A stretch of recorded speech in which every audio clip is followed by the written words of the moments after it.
Welcome back, Math 10 students. Mr. Tronis here. We're going to do 1.3. This will be a review of the exponent laws you learned in Math 9. So I'm going to go through this at a pretty good pace, but remember you can always pause, rewind these videos to slow it down or relearn concepts is a great idea. So we're going to start off with products of powers with the same base, and product meaning they're being multiplied together. Okay, and so when a product, that means multiplication, and same base is very, very important. Don't get tricked if you have different bases. You cannot use these laws. Okay, and so I'm just going to prove them really fast. If I have 5 to the 4 and 5 to the 3, if I were to write this out in expanded form, the first one, that's going to be 5 being multiplied 4 times. So 5 times 5 times 5 times 5. We're not going to evaluate this. And that's being multiplied by 3 more 5s. 5 times 5 times 5. So we're going to see a pattern here doing these two examples. If I add up all these 5s, they're just all being multiplied. So I have 4 of them here and 3 more here. In total, if I were to write this as a single power, this is 5 to the 7. Okay. And if I go down here, I got x to the 2, x to the 4. Again, I can write this as x times x in the first group, and then that's multiplying 4 more x's, x times x times x times x. And this is all straight multiplication, so I can see in total I have x being raised to the power of 6. Now, what rule can we create using this product of powers when the same base to with the same base to a single power? Product, again, they're being multiplied like this. Really easy. All we have to do is add the exponents. And that's exactly what we can see here. It'll change colors just to show what I'm talking about. I'm taking this 4 plus this 3, okay? And that's going all the way across here. We can save all that work and turn it right into a 7. Okay, same thing here. I'm going 2 plus 4, and that can skip this whole expanded form step and see that we have x to the 6. So we just add our exponents together. Okay, what about division? Okay, we don't really see this division symbol very much anymore. We actually more often see things written as fractions, which will be more common in Math 10. But what does this actually look like in expanded form? So it makes more sense to actually write it as a fraction. So on the numerator on the top, I have 5 4s being multiplied. So let's write those. So there's 5 of them. And then on the bottom of this fraction, I have 2 more 4s being multiplied. Okay. And the idea here is, how does this look when we simplify it? Well, I can take any of these 5 4s and divide it with the 4s down below. So if I take, say, this 4 here, and let's divide it with that 4, that's going to equal 1. Okay, and this 4 with this 4, it's going to equal 1. So these do turn into 1s. It's basically 1 times 1 when I cancel that, but multiplying by 1 doesn't change anything. So all I have is 1, 2, 3 4s left over. So our result is just 4 raised to the power of 3. And likewise here, we're going to do it with the y's. We have y times y times y times y. On top, we have 4 of them. And on the bottom, I have y times y times y. Again, we're going to be able to cancel these out. 1y for 1y, so that cancels with this y with this y, this y with this y, and I'm left with just one y on top. So overall, this is just a single y, or y to the 1. And I hope you can see it, or you remember it from before. What rule can we get from this? Really simple. We are going to subtract exponents. Okay. Subtract exponents, and we just keep the base again. All right. And so again, really quick here, we can see here, if I were to take this 5 and subtract it subtract the 2. That gets me right over to this 3 here. And likewise here, 4 subtract 3 is 1, giving me y to the 1. All right, so now we have our product rule, we have our quotient rule. So when we multiply same base to exponents, we add. When we divide same base with exponents, we subtract. And what do we do when we have power of a power? So this exponent to an exponent. Well, let's write it as expanded form first. So this is repeated multiplication. So this is 4 to the 3 times itself twice. So this is 4 to the 3 times 4 to the 3. And let's actually expand this fully out now. So this first bracket is 3 fours, sorry, being multiplied. And then that's multiplying another 3 fours.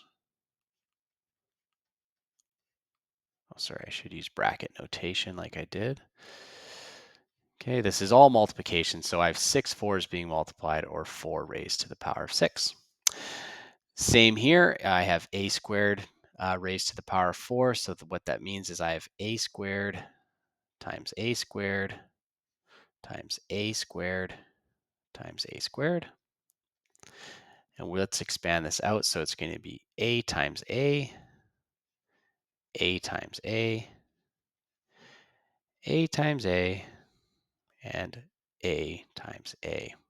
Again, a whole bunch of a's being multiplied. Now that I've written it the long way, I can see in total I have 8 a's.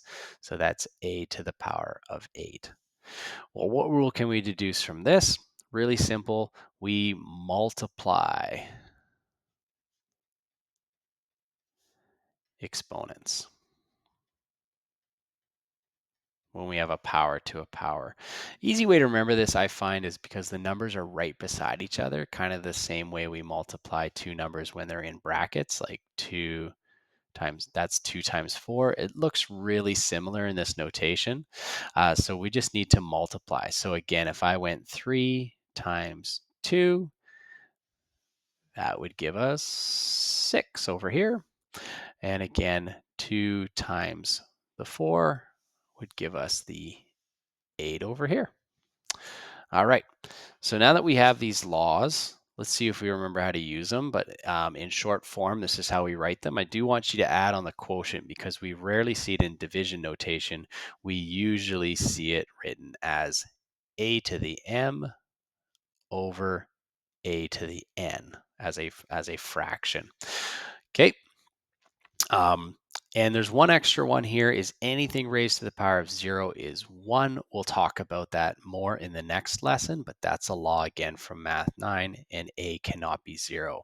0 to the 0 is this confusing concept that we're not going to be using. Okay. And a must be a rational base, which means it can be a fraction, is totally fine. Can't be 0. M and n are rational exponents. It just can't be 0 when the 0 exponent law. So let's simplify the following. So right now I'm having all the same base. These are all multiplications. I have multiplication here, and put in your missing ones. Okay, that 1 is there. So now all we have to do is add up the exponents using our product law. 7 plus 8 plus 1. So that's going to result in x to the 16. And you're done using our laws. Over here we have division. So this is going to be the same as subtracting the exponent. So this is m to the 21 minus 13, which is going to give me a final power of m raised to the power of 8. Okay, moving down to, let's do a few more of these. Here's a good example of the power of a power law. Okay, so this tells us I need to multiply these exponents right here. So I'm going to get p to the 3 times 7 is 21, and we're done. And now we're going to see a few combinations of these. Okay, so right here, this is all multiplication. This is 2m squared n to the 5 multiplying with 3mn to the 3. So I'm going to add this hidden 1 here. I'm just going to rearrange this to show clearly because we have these coefficients, the 2 and the 3. But remember, this is all just multiplication. So I'm going to rearrange it to look like this. 2 times 3, I'm going to put everything that's the same together. So 2 times 3, and then I'm going to multiply that by m to the 2 and m to the 1, and then n to the 5 and n to the 3. So now you can see where I got all of my numbers from up above, and now we just need to combine like with like. So 2 times 3 is 6. We use our product law, m to the 2, m to the 1. We add up the exponents to get m to the 3, and add up our exponents with n. So 5 plus 3 is 8. And now we've combined our coefficients. We multiplied them. We multiplied our m's and multiplied our n's using the product law, and we're done. Moving down. In E here, this is just the same thing, but with division. So let's divide 2 by -8. So divide our numbers. -8 divided by 2 is going to give me -4. And then we're going to use our quotient law. So we subtract exponents, m to the 8 minus 2, which is 6. Our last one of this lesson, I believe. Yep. Now, in this case, 4 can't be divided by 10, but we're going to treat this just like a fraction. Okay, we don't need to change that into a decimal. So I'm going to reduce that, divide them both by 2. So instead of 4 over 10, I'm going to write it as 2 over 5. And now I'm going to look at my a's. I have 5 and 2, so I'm going to subtract those. 5 minus 2 is 3, so I have a to the 3 up top. And b to the 8, b to the 3, I'm going to subtract those and get b to the 5. Okay, so that looks a little strange how I wrote that. So let's clean it up and have 2. There's a couple ways to do this, actually. I think I'll show both. So one way to write this is 2a to the 3, b to the 5, and then put it all over 5. Okay, that's perfectly fine. Another way to write it is 2 over 5, and that's like a coefficient, a fractional coefficient, and then a to the 3, b to the 5. Both are 100% correct. You might use one in different ways for different applications later on. That's it, that's all. And then now we're going to have 2 more laws which combine our previous laws together. So when we have variable bases, we can have a power of a product, okay, and a power of a quotient here. So let's take a look at both of these. Really similar to the distribution property. So we can imagine that there are ones here. There could be numbers like 2 and 3. It could have different exponents. And all this is saying is we just distribute this m by multiplying. Okay, and same thing here. We distribute that by multiplying, and we get brand new products and quotients with those exponents brought in from outside. Okay, so let's do a few examples to make this a little more clear. So the idea here is I take this 4, I have a 1 on the 3 and a 1 on the p, so I'm just taking the 4 and multiplying it by both those ones, which gives me 3 to the 4 times p to the 4. And we don't leave 3 to the 4 as an exponent here. We'll expand that out, multiply that out to figure out that we get 3 times 3 times 3 times 3 is going to give us 81 p to the 4. Okay, so what did we do? We raised the 3 and the p to the power of 4 and simplified it to be 81 p to the 4. Next one here, again, I have a hidden 1. So I'm going to take this 4, I'm going to multiply it by the 1, by the 3, and by the 2 inside our brackets here. So we're going to get a new expression here.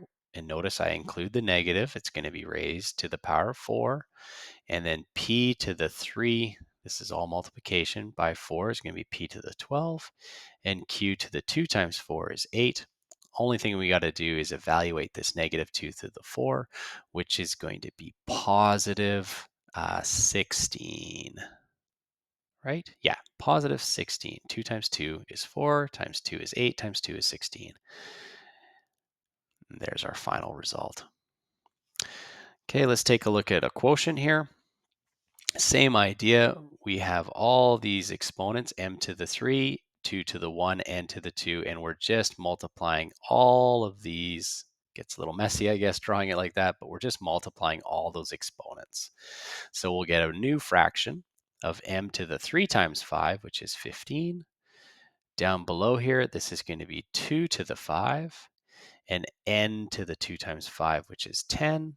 And let's just evaluate that 2 to the 5. So on top, I still have my m to the 15. And down below, 2 to the 5 is 32. N to the 10. And we're done. Moving over here, we have a -1 out in front here, so don't forget that. That is a coefficient of -1, so we're going to multiply both those exponents by 2. So we end up getting -1 raised to the power of 2, and p to the 4 times 2, which is 8. And of course, -1 squared is just +1 p to the 8. And we generally don't write a coefficient of just +1. This will just be p to the 8. And that concludes the review of our exponent laws. We'll see you next time.